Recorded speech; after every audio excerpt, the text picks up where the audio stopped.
As-tu déjà rencontré quelqu'un de si étonnant que tu avais envie d'en savoir plus sur lui?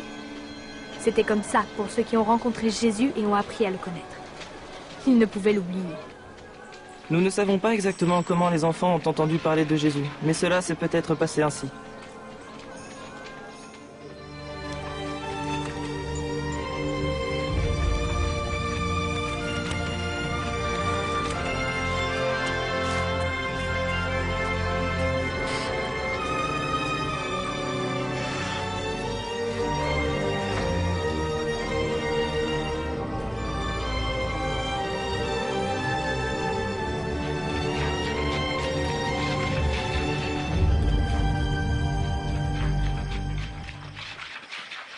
Quelqu'un vous a vu? Pas moi. Moi non plus. Toi? Je crois pas. Bon, allons-y, allons-y. Dis ce que tu veux, Ben. Je crois vraiment que Jésus a été envoyé par Dieu. Juste parce qu'il fait des miracles. C'est peut-être de la magie. Ouais, il n'y a pas d'autre explication. Justement, Joël, je n'ai pas besoin d'explication. Les miracles sont des merveilles que seul Dieu peut faire. Comme aider les aveugles à voir de nouveau? Ouais. Je ne crois pas un mot de tout ça. Moi si. Sarah, qu'est-ce que tu fais ici? J'ai oublié de nourrir mon âne. Et quand je vous ai entendu parler de Jésus, je voulais savoir ce que vous disiez. Et toi, que sais-tu de Jésus? J'en sais beaucoup. Ma grand-mère connaît sa mère, Marie. Elle m'a tout dit sur lui. Comment il était né et tout ça. C'est vraiment une très belle histoire. Marie était une jeune fille qui habitait à Nazareth. Elle n'était pas mariée, mais elle devait épouser un homme nommé Joseph. Un jour, Dieu a envoyé un ange nommé Gabriel. N'aie pas peur, Marie, car tu as trouvé grâce devant Dieu.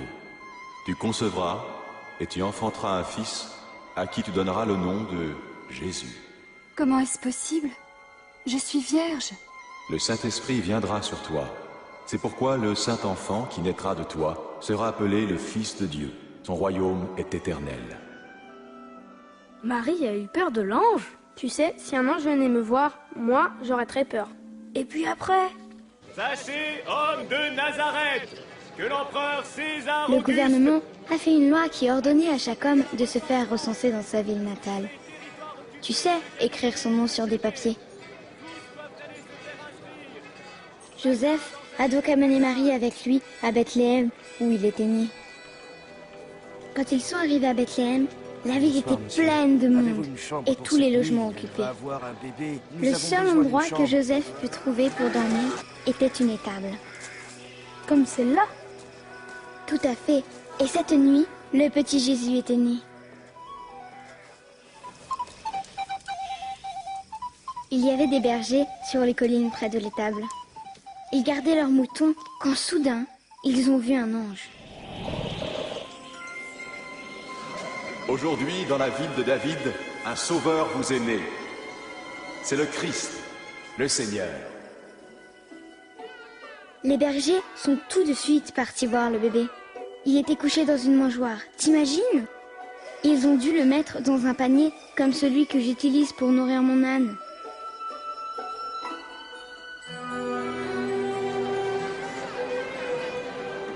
Puis, une semaine après sa naissance, Marie et Joseph ont amené Jésus au temple à Jérusalem, où ils ont rencontré un homme de Dieu appelé Siméon.